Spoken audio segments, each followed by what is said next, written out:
Dyma fideo o Ysgol Gymraeg Casnewydd i ddangos i chi sut i log ymlaen i hub a'r wahanol raglenni sydd ar gael i'ch plant. Felly i ddechrau, mae angen agor lan rhyw fath o browsers. Mae'n gallu bod yn Internet Explorer, rydyn ni'n defnyddio Google Chrome yn yr enghraifft yma. Yn y blwch fan hyn, rydych chi'n mynd i ysgrifennu hub. Nawr, peidiwch ag lan y dudalen login, achos mae hwnna yn logio ymlaen i adran wahanol o hub. A byddwch chi'n mynd bach ar goll fyna. Felly agor lan hub, a mae'r tudalen cartref yn dod lan. Fewngofnodi. Rydw i'n mynd i ddefnyddio login plentyn am yr enghraifft yma, mwyn ddangos i chi sut mae sgrin chi yn mynd i edrych. Felly, wneud yn siŵr bod chi'n ysgrifennu mewn login y plentyn yn llawn.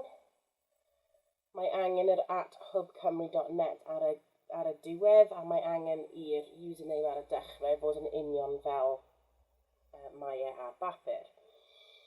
Ysgrifennu mewn eich password. Mae hwn angen wneud yn siŵr bod y prif wrthrenau a popeth yn gywir yn union fel mae e fod.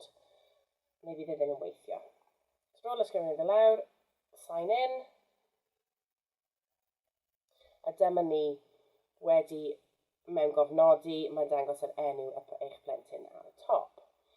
Nawr, cyn i fi ddangos yr apiau fwyaf pwysig, fi eisiau dangos i chi Just Too Easy, J2E. So, os chi'n agor hwnna lan, a mae'n edrych fel hwn. Mae llwyth o wahanol bethau i chi wneud, ond y peth fwyaf fi'n meddwl defnyddiol yw JIT 5. Ni'n mynd mewn i JIT 5. Mae eich plentyn yn gallu gwneud lluniau bach fan hyn gyda ysgrifennu mewn. Maen nhw'n gallu symud cymeriad bach rownd wahanol tŷ, yn wneud bach o codio. Maen nhw'n gallu creu graphs a pictograms. Maen nhw hefyd yn gallu gwneud ameiddiad bach a bas data a pethau. So mae llwyth o bethau maen nhw'n gallu gwneud mewn JIT 5. A mae'n digon hawdd iddyn nhw defnyddio, a rydyn ni'n defnyddio fe yn yr ysgol hefyd. So mae'r plant yn gwybod sut i ddefnyddio fe. So nôl i hub, Office 365 ydy ble rydyn ni'n defnyddio mwy nag unrhyw beth arall. Felly tu fewn fan hyn, mae eich apps fan hyn. So Outlook ydy'r un i ddefnyddio ar gyfer e-byst. OneDrive ydy lle mae eich plentyn yn gallu safio pethau ei hun, ond mwyn safio pethau ar gyfer y dosbarth, mae hwn yn mynd mewn Teams, so mae fideo arall ar gyfer hwnna. Gallwch chi gwylio. Mae Microsoft Word fan hyn, Microsoft Excel a PowerPoint lle fydd chi i wneud y tasgau yna. Yr un arall fwyaf pwysig yw Teams. Dyma ble mae gwaith, eich holl gwaith eich plant yn mynd i cael ei roi a chi'n cwblhau gyda eich plentyn. Un peth olaf i ddangos i chi, lan yn y cornel fan hyn yn dweud Install Office. A mae hwnna ydy ble chi'n gallu lawrlwytho fersiwn o Office 365. So chi'n clicio ar y bwtwn a wedyn Office 365 Apps.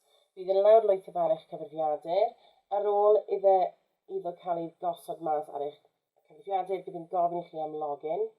Byddwch chi'n defnyddio un eich plentyn a'r password. A wedyn bydd yn ar eich cyfrifiadur am byth. A bydd yn cysylltu gyda Teams, a mae'n lot haws i ddefnyddio rhwng y ddau peth. Mae'n lot well, ac mae am ddim. Felly mae fyna i chi i lawrlwytho. Diolch yn fawr am wrando. Gobeithio mae hwn wedi bod yn help i chi, a na i weld chi yn yr un nesaf.